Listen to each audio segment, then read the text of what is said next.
Welcome back for another video. I'm Jeffrey. I understand that you have a lot going on in your life and that you're looking for something that will allow you to truly know who you are. Feeling with us, being happy, and appreciating everything in your power.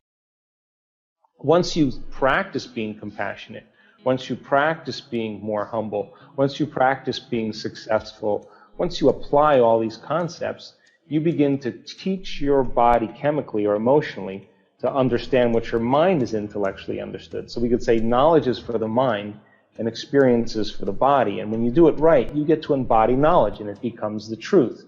The effect of that biologically is not only do we reshape the brain, but we begin to signal new genes in new ways. And now the word is becoming flesh. So then it's not enough to do it once. You can't forgive your coworker. You can't forgive your ex-husband or your ex-wife, or you just can't let go of a past event one time and expect to be canonized as a saint. The idea is to be able to replicate it, to be able to do it over and over again. And if you can do something over and over again from a biological standpoint, you go from thinking to doing to being. You go from philosopher to initiate to master, from mind to body to soul. And when we can teach our body chemically and neurologically enough times to do something over and over again, the mind and body begin to merge as one. In other words, we've practiced it so many times, we no longer have to think about it. It's innate in us. It's who we are. And so I think this is a time in history where it's important for us to break free from some of the chains of those conditioned beliefs about us being limited and that we're powerless and that we have to survive and compete and do certain things to get what we want in our life, that a new paradigm has to be created.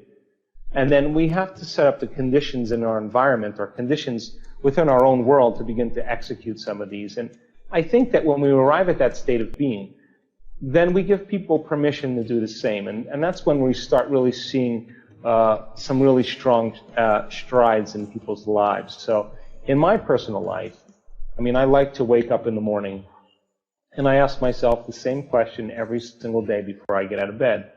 And that is, what is the greatest ideal of myself that I can be? Now, we have this amazing faculty because of the size of the frontal lobe. We call it in neuroscience metacognition. And it means that we can think about what we're thinking about. We can begin to pay attention to how we're acting, and we can notice how we're feeling. And because of that, it allows us to modify our states of mind and body to do a better job in life. So then if you say to yourself, who do I want to be when I open my eyes? How can I contribute to the world? What do I know that I can put into practice?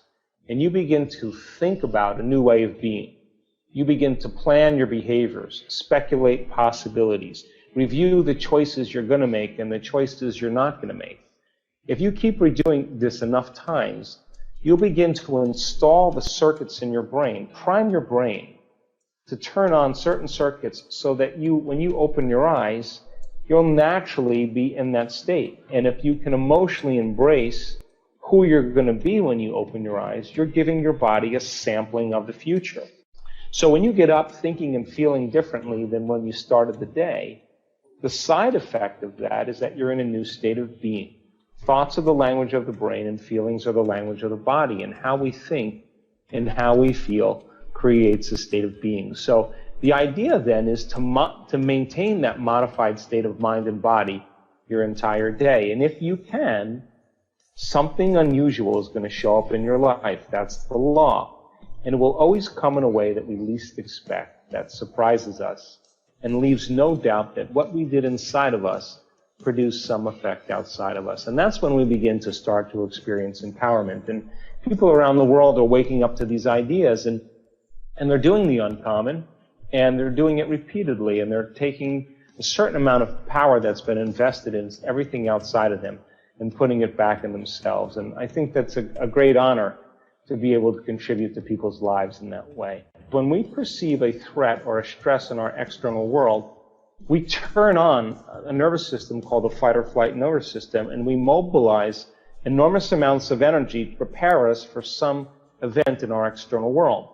Now, the problem with that is that All organisms in nature can tolerate short-term stress. Zebra gets chased by a lion, you're driving down the road in your car, you get cut off. The hormones of stress turn on, but 15, 20 minutes later, you adapt and your body returns back to balance and you go to work, or the zebra goes back to grazing and the event is over. Human beings are a little different because we can turn on that stress response just by thought alone. We can begin to think about some future worst case scenario in our life. And out of the infinite potentials in the quantum field, we're selecting the worst possible future based on the memory of the past. And that limited imagination and preparing ourselves for the event and bracing ourselves for that outcome begins to knock the body out of physiological balance just by thought alone. In other words, the body as the unconscious mind begins to believe it's in that future event in the present moment, and we begin to create the stress response just by thought alone. We could also unfold a past bitter memory that's tattooed in the recesses of our gray matter. We can revisit that event over and over again, and we can produce the same chemistry in the brain and body as if the event occurred. Now, it's the redundancy of that process that begins to condition the body emotionally to become the mind. And when the body becomes the mind, that's called a habit. So 95% of who we are by the time we're 35 years old is a set of memorized behaviors, emotional reactions, beliefs, perceptions, attitudes that function just like a subconscious computer program. So then the emotions of anger, aggression, frustration, hatred, judgment, fear, anxiety, insecurity, unworthiness, guilt, shame, sadness, pain, they're all derived from the hormones of stress. And 70% of the time or more, most people live in those emotional states. So when we're living by those emotional states, those chemicals endorse the ego to become selfish, self-involved, self-centered, self-indulgent, self-important, self-aggrandizing, self-pity. It's all about the self. So then the organism is always looking in the external environment to determine what's going to be a threat, always concerned about its body and how it has to take care of it. And it's always concerned about time. How much time do I have to get there? The body, the environment, and time. Now, when you and I live by the hormones of stress, the very fact that we're releasing all these chemicals, by paying all of our attention on the external environment, we focus on objects and things, and we believe that the outer world is more real than the inner world. And this is where we start to feel separation. Now, why do we feel separation? Because the hormones of stress cause us to begin to really begin to understand or perceive reality as a materialist, defining reality with our senses. So the atom is 99.9999999% nothing. It's energy. It's emptiness. It's open space. It's 0.0000001% particle. And when we're living by the hormones of stress, we're focusing on the part to do it. They're functioning from a primitive nervous system. Thank you for watching. If you enjoyed the video, please leave a like and share it with someone who could use some motivation.